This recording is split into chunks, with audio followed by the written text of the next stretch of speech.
श्री साई सच्चरित्र प्रस्तावना अध्याय 45 संदेह निवारण। काका साहेब दीक्षित का संदेह और आनंदराव का स्वप्न। बाबा के शयन के लिए लकड़ी का तख्ता। गत 3 अध्यायों में बाबा के निर्वाण का वर्णन किया गया है। इसमें कोई संदेह नहीं कि अब बाबा का साकार स्वरूप लुप्त हो गया है, परंतु उनका निराकार स्वरूप सदैव विद्यमान रहेगा। अभी तक केवल उन्हीं घटनाओं और लीलाओं का उल्लेख किया गया है जो बाबा के जीवन काल में घटित हुई थीं। उनके समाधिस्थ होने के पश्चात भी अनेक लीलाएं हो चुकी हैं और अभी भी देखने में आ रही हैं, जिनसे यह सिद्ध होता है कि बाबा अभी भी विद्यमान हैं और पहले के ही भांति अपने भक्तों को सहायता पहुंचाया करते हैं। बाबा के जीवन काल में जिन व्यक्तियों को उनका सानिध्य या सत्संग प्राप्त हुआ, यथार्थ में उनके भाग्य की सराहना कौन कर सकता है। यदि किसी को फिर भी ऐन्द्रिक और सांसारिक सुखों से वैराग्य प्राप्त नहीं हो सका तो इसे दुर्भाग्य के अतिरिक्त और क्या कहा जा सकता है। जो उस समय आचरण में लाया जाना चाहिए था और अभी भी लाया जाना चाहिए, वह है अनन्य भाव से बाबा पूजन और सेवा की ओर लगाना चाहिए। कृत्रिम पूजन से क्या लाभ। यदि पूजन या ध्यानादि करने की ही अभिलाषा है तो वह शुद्ध मन और अंतःकरण से होनी चाहिए। कि जिस प्रकार पतिव्रता स्त्री का विशुद्ध प्रेम अपने पति पर होता है, इस प्रेम की उपमा कभी कभी लोग शिष्य और गुरु के प्रेम से भी दिया करते हैं, परंतु फिर भी शिष्य और गुरु प्रेम के समक्ष पतिव्रता का प्रेम फिका है और उसकी कोई समानता नहीं की जा सकती। माता, पिता, भाई या अन्य संबंधी जीवन का ध्येय आत्म साक्षात्कार प्राप्त करने में कोई सहायता नहीं पहुंचा सकते। इसके लिए हमें स्वयं अपना मार्ग अन्वेषण कर आत्मानुभूति के पथ पर अग्रसर होना पड़ता है। नित्य और अनित्य में विवेक, इहलौकिक तथा पारलौकिक सुखों का त्याग, इंद्रिय निग्रह और केवल मोक्ष की धारणा रखते हुए अग्रसर होना पड़ता है। दूसरों पर निर्भर रहने के बदले हमें आत्मविश्वास बढ़ाना उचित है। जब हम इस प्रकार विवेक बुद्धि से कार्य करने का अभ्यास करेंगे तो हमें अनुभव होगा कि यह संसार नाशवान और मिथ्या है। इस प्रकार की धारणा से सांसारिक पदार्थों में हमारी आसक्ति उत्तरोत्तर घटती जाएगी और अंत में हमें उनसे वैराग्य उत्पन्न हो जाएगा।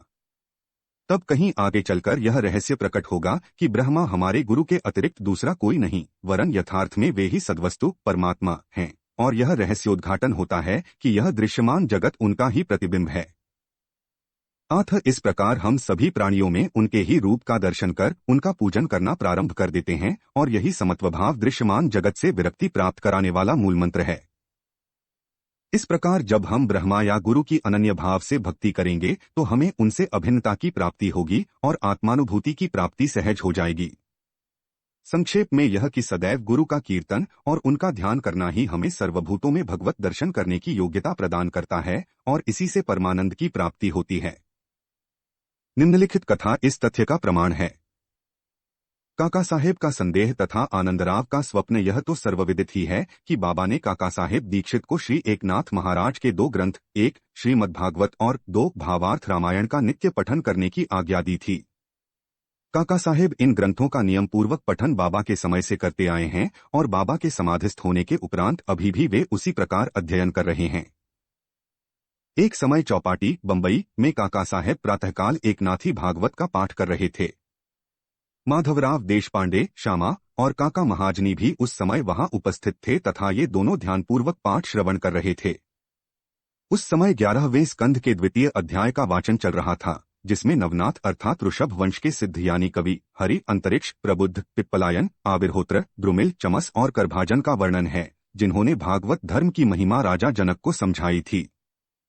राजा जनक ने इन नवनाथों से बहुत महत्वपूर्ण प्रश्न पूछे और इन सभी ने उनकी शंकाओं का बड़ा संतोषजनक समाधान किया था। अर्थात कवि ने भागवत धर्म, हरि ने भक्ति की विशेषताएं, अंतरिक्ष ने माया क्या है, प्रबुद्ध ने माया से मुक्त होने की विधि, पिप्पलायन ने परब्रह्म के स्वरूप, आविर्होत्र ने कर्म के स्वरूप, द्रुमिल ने परमात्मा के अवतार और उसके कार्य, चमस ने नास्तिक की मृत्यु के पश्चात की गति एवं करभाजन ने कलिकाल में भक्ति की पद्धतियों का यथाविधि वर्णन किया।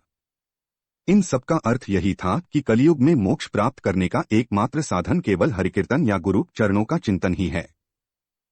पठन समाप्त होने पर काका साहेब बहुत निराशापूर्ण स्वर में माधवराव और अन्य लोगों से कहने लगे कि नवनाथों की भक्ति पद्धति का क्या कहना है, परंतु उसे आचरण में लाना कितना दुष्कर है। नाथ तो सिद्ध थे, परंतु हमारे समान मूर्खों में इस प्रकार की भक्ति का उत्पन्न होना क्या कभी संभव हो सकता है।